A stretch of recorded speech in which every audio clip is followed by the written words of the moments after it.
Hey, what's up, boxing fans? This is the Rope-A-Dope Report. I'm your host, Chris Carlson, via Sweden. I come back Wednesday, so I've been here visiting my mom, and this is the grave site of my great-great-great-great-grandfather Carlson. No, I'm just playing. I just have a real Swedish name, and I got a lot of Swedish blood. I'm actually not originally from Sweden. Either is my mom. I guess she just loves Swedes, because she married one, divorced one, married one. He lived in the States for a while, and then she moved there. So I don't know what it is with the Swedes, but she likes them. But I'll tell you what, I know why, because I like the girl Swedes. So anyway, let's. I actually did a video yesterday of sanctioning bodies. It was a response video, not necessarily a response video like I had a bunch of things to say to Ashyknuckles. If you haven't checked out Ashyknuckles, make sure you check him out. Jay, I don't know his full name, but Jay is what he says in the videos. Real cool dude. He'll debate you all day long. Got a real smooth delivery, knows his stuff, and he'll sit there and debate you all day long as you don't bring that ignorance and racist shit, you know what I mean? But anyway, I'd like to thank all my subscribers as well. Like I said, I've been having some computer problems, so I'll be back within a month with a lot more videos, a lot more, volume of them, and a lot more after the fight. So let's get into sanctioning bodies. Now, he had a video, and I agreed with a lot of stuff he was saying. And I'm actually at this place where there's a castle, so that's what you're seeing. Sanctioning bodies, of course we need them. A lot of people say, let's just get rid of the sanctioning bodies and let's go off the Ring magazine, or let's not even do that. Forget belts, you know what I mean? And it is true. I understand what people are saying with that, forget the belts and everything. But you gotta, obviously, you're not going to get rid of the sanctioning bodies. That's impossible. And they're not going to all join together. That's one thing about this depression, or not depression, but recession. It's helped boxing in a lot of ways. HBO, people have cut their budgets, so now they just get better fights. Showtime has been, a lot better than HBO over the last handful of years anyway. But the pay-per-views are down. Ticket sales are up because they're dropping the prices. But you're not going to get rid of the sanctioned bodies, okay? That's just impossible. Now, a lot of people who have shows are like maybe mid-20s and on. A couple of them are in their 30s. I'm in my 30s, so I'm a little more old school than most people on YouTube. So, the cloth that we're cut from, what we're used to, is we know who the man was at each division. Even though it's been clogged up with so many belts, for years, don't get me wrong, and there's so many more weight classes than there was back in the day when we weren't even alive. We knew who the man was. People fought people more than once. If it's a tight fight or just an entertaining fight, they'd fight again. And being that we're a little bit older, or at least I can speak for myself, you're a little bit older, we've done a lot of history, searching not just on YouTube and videos, but on the history of boxing. And so I wasn't alive when there was just one belt. I wish I was, that'd be great. But there's always been a certain amount of crookedness in boxing, and in every sport for that matter, but we're talking about boxing right now. So, even back in the day, when there was just, like say Jack Dempsey, he didn't fight black fighters for the longest time. So that was some crooked stuff. And, sometimes just the nature of the beast, when Jack Johnson did become champion, he didn't fight many black fighters because people didn't want to see it. At least that's what he thought, because they didn't want to see Jack Dempsey against people. But then, after a while, people started to, question people like Jack Dempsey and saying, well, if he's the man, then let's see. There's a portion that wanted to see him fight black fighters, and that's, there's some crooked stuff. Now, you can even go back to the one belt days, or the, not many belt type things. One belt.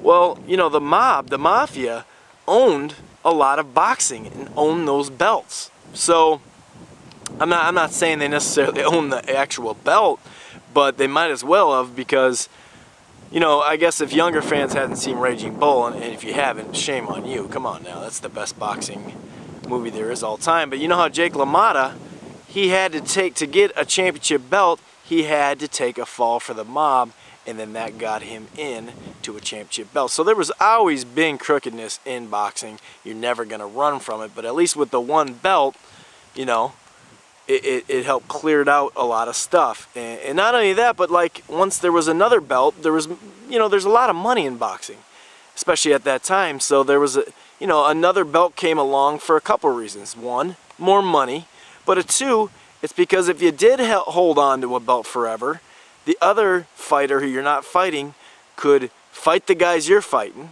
or some guys that you won't fight, and he could, you know, become a champ, and then you'd have to fight him to be the man, you know. And with that, so there's pros and cons to everything with sanctioning bodies, you know.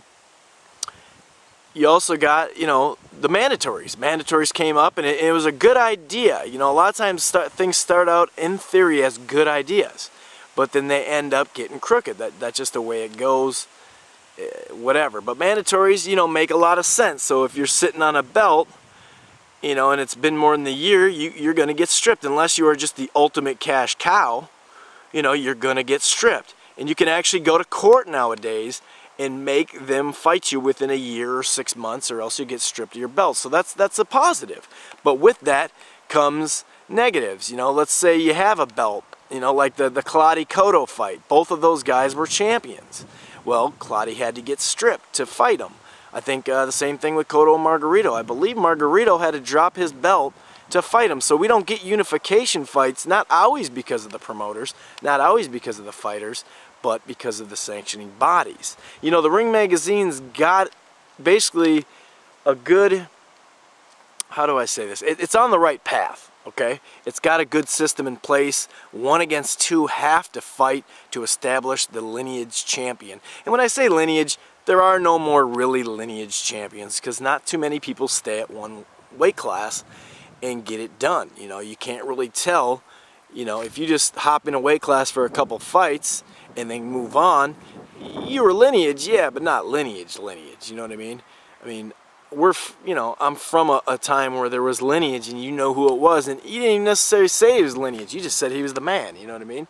So the Ring Magazine, 1 against 2, or sometimes like they did with Vladimir Klitschko in his recent fight, because Vitaly and him aren't fighting, they basically said 1 against 3. So 1 against 3 can make lineage as well in special, certain situations. But the problem with the Ring Magazine is you can fight okay fighters and remain champion.